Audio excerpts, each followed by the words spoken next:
You said I'm a manifester, and you are. Of course, everyone is, but you really are. And you are also determined and strong and focused and decided and a hard worker and a facilitator. In other words, you make things happen.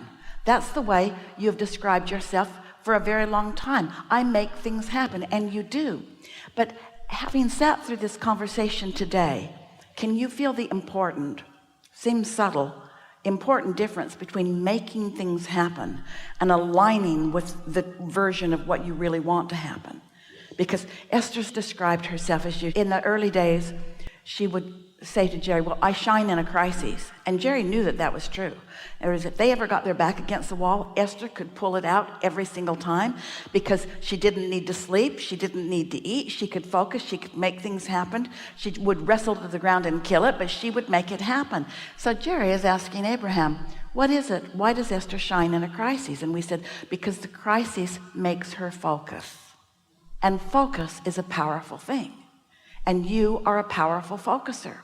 But now feel the distinction between focusing from alignment and focusing from aggravation. Feel the difference between focusing and being inspired, or focusing and being motivated. This is gotta be explaining to you everything about you.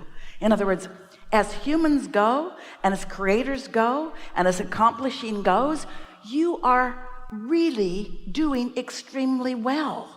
But you're right, you said the words. There's got to be an easier way to go about it. There's that word again, easier way to go about it.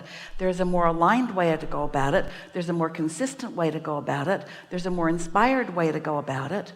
A lot of people are working hard and getting results, and it's hard for them to hear us say, don't need to work so hard. What we want them to hear us say is, work on your vibrational connection.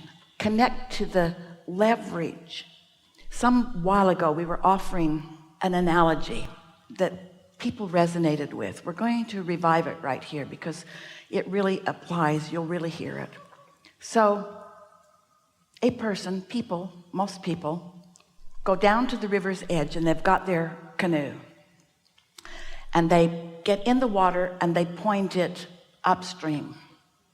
And then they paddle on their way to where they think they want to go. And we say to them, why not turn your canoe and go with the flow?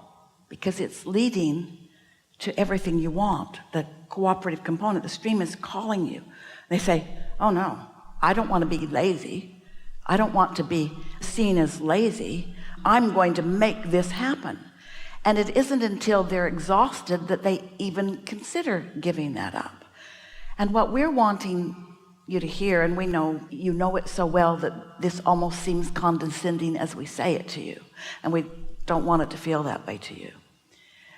There is a stream that will lead you to what you want, and you've tapped into it often, but just not consistently, because you tapped into it without really understanding all of the conversation around the law of attraction. And now you know something that you did not know then.